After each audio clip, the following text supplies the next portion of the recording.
time for DeMarco's Rant. DeMarco's Rant. Why the f*** you lying? Why you always lying? Oh my God. Stop lying. Hey, I'm just telling you how I feel. DeMarco comes real. I'm as mad as hell, and I'm not gonna take this anymore! I'm not gonna let your false narratives against me go unchallenged. DeMarco comes real. Right here, right now. On the iPower Evening Show. Once again, another black male gunned down. This time in California by Sacramento police. 22-year-old Stephon Clark was heading over to his grandma's house. He was unarmed, had nothing but his cell phone. Shot 20 times by these officers. They said they was looking for a robbery suspect, and they accused Stephon Clark of smashing into vehicles with a crowbar, which was false. Not only that, after when this young man was shot 20 times, the officers shut off the audio. And you're like, wait a minute. They about to cover up the cover-up. Didn't the late great Dick Gregory said this all the time? That's how they get off. Now these officers are on paid administrative leave, meaning without a doubt, they will get off. Hear me out. They will get off with no questions asked. Stephon Clark's brother disrupted the City Hall Council chamber in Sacramento, and as well he should.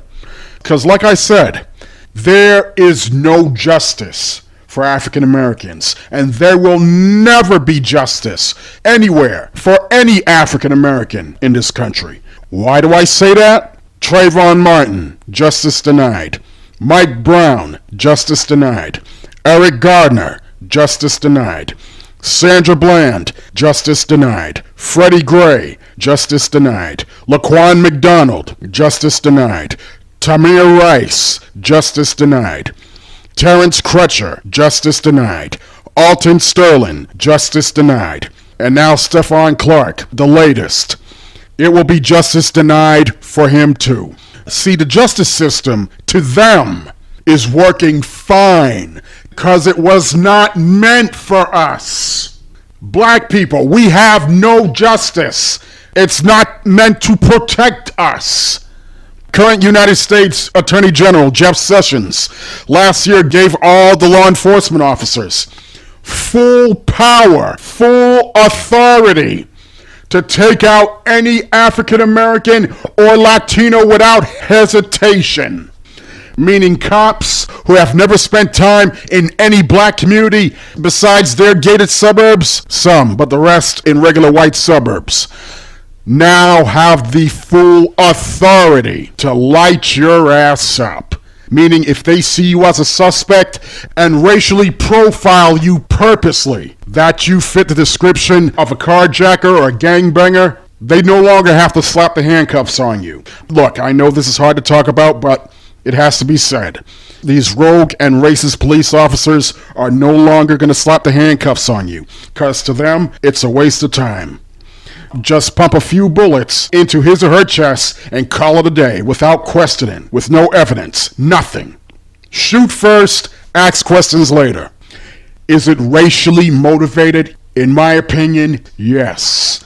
Is it big business in law enforcement? Yes. But is it a preconceived notion on how some rogue and racist cops sees African Americans as thugs, animals, criminals, terrorists? Absolutely. Is being black an automatic crime to some law enforcement officers? Yes, it is. Without a doubt in my mind.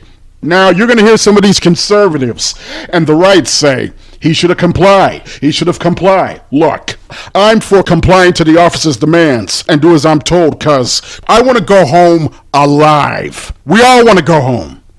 But at the same time, law enforcement are now tricking you and I to comply. That will get you killed by some of these racist and rogue cops. That's a fact.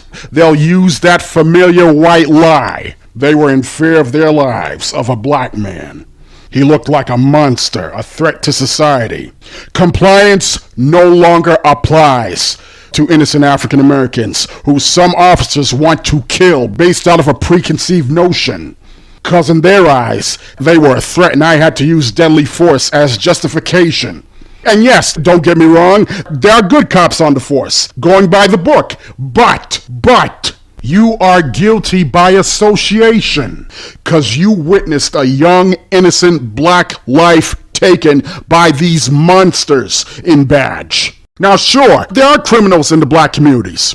When you talk about the gangbangers, these thug wannabes putting their crime on Facebook Live, snitching on themselves, yes, I'm aware of that. And they should be put away. And I do support the death penalty on some of them who has purposely taken lives from our own blacks. I'm for capital punishment on that, based on true factual evidence. But I just want to put that out there because right now we are living in a repeat cycle in the black communities nationwide. Cops kill a black man, he gets off. Cops kill a black woman, he gets off. Cops kill a Latino, he also gets off. My only solution for black people, for black and brown, most importantly African Americans, is to infiltrate law enforcement. How do you do that? By becoming a law enforcement police officer on the right side of the law. That's my only option right now on the table. I can't think of anything else. We have ran out of solutions on how to be safe and avoid from being shot by these rogue and racist cops. Protesting does not work. Rioting does not work. And going after these cops by killing them, knowing that they got more high-power weapons than you, they got the military backing them up. Think about it. You see, the biggest gangbangers in America are the men and women in blue, and that ain't no lie. It's not the Bloods, it's not the Crips, it's not MS-13 or ISIS. Men and women in blue, and they can kill legally and walk free, as always, unfortunately. That's right. Sad as it may sound, but black people, we are not free. Minister Farrakhan was right. Keep it locked, everyone. It's the IPES. Good evening. The iPower Evening Show.